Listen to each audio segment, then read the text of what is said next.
자, 지금부터는 편두통 치료에 대해서 저희가 본격적으로 알아볼까 합니다. 대부분의 질환이 그렇겠습니다만은 역시나 편두통도 치료의 단계가 있겠죠. 예. 예.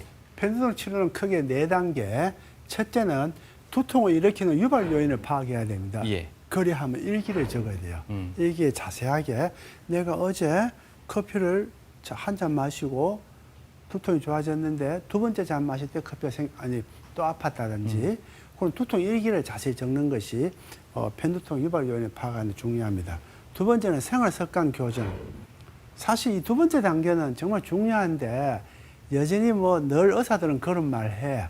뭐 진부하고 좀 고리타분한 이야기를 할 수 있지만 이 생활 습관 교정이 상당히 중요합니다. 여기는 규칙적이에요.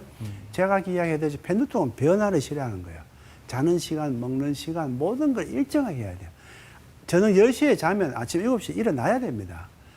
저녁 12시에 잤다가 아침 9시에 일어나면 안 되는 거예요. 네. 그러니까 주말 두통이 생기는 이유도 평상시에는 회사 가려고 6시 반에 일어나던 분이 토요일 날 10시까지 자는 거예요. 아침 안 먹는 거예요. 변하잖아요. 편두통 싫어하는 거예요. 그리고 이제 급성기 치료는 초기 치료. 뒤에 나오지만 초기라는 거는 빨리 치료해야 됩니다. 네. 기다리고 있다가 치료하면 안 됩니다. 그래서 그것도 제가 설명을 하고 예방치료. 지금은 이제 예방약 시대에 와서 예방치료. 이렇게 하면은 편두통 환자 충분히 일상생활을 하면서 잘 살 수가 있습니다. 네. 예.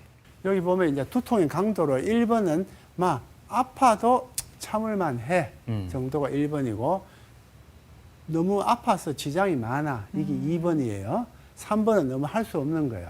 그래서 편두통의 특징은 2번, 3번입니다. 네. 2번이 중간 정도예요.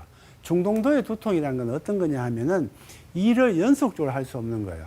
어떤 일을 하다가 너무 아파서 한두 시간에 쉬어야 돼. 정도가 중동도예요.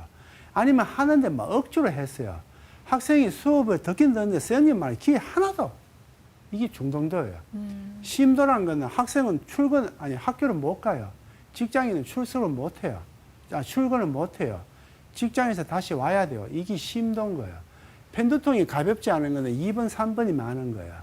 그런데 약을 쓰고 좋아지면서 1번이 많으면 이거 치료 좋아지고 있는 거잖아요. 네. 그래서 두통 일기를 통해서 가벼운 거, 중간치기, 심한 거를 구별하고 해서 가벼운 거의 정의는 환자분 머리가 아파도 뭐 일하는데 큰 지장 없으면 그건 가벼운 거예요. 중간에 너무 아파서 일을 연속적으로 하지 못하고 몇 시간 쉬었다 합니까? 하더라도 일의 어떤 그런 효율성이 없어 감소되는 거. 세 번째는 아예 못하고 집에 오는 거예요. 출근도 못하고. 이렇게 두통 얘기를 적으면 상당히 좋습니다. 네. 그리고 이제 생활습관 바꾸기. 이 생활습관 바꾸기는 항상 규칙적인 거죠. 규칙적으로 먹고, 과식, 자고, 운동, 카페인, 술. 이게 모든 게 이런 하나의 어떤 레귤러 사이클에 있어야 되는데 특히 운동을 좀 말씀을 드리면 편두통 환자에서 운동이 상당히 중요합니다.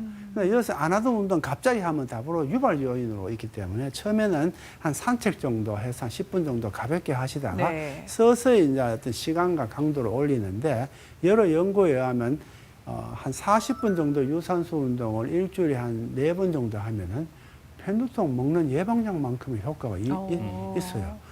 운동 정말 중요합니다. 네. 근데 여기서 중요한 유산소 운동이에요. 이래도 숨을 참는 근력 운동, 네. 수영 같은 것보다 유산소 운동.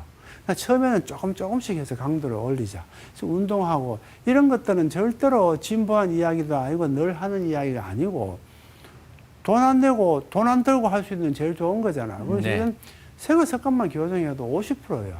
근데 편두통 환자들이 안 난다고 좀 불평하시는 분들 중에 자세히 들어보면요. 술 다 마시고 밤늦게 동안 안 자고 불규칙한 생활을 해요. 그런 거 치료 안 하고 두통 좋아질 수가 없는 거예요. 그런 부분이 상당히 중요하게 차지할 수 있다는 거예요. 네.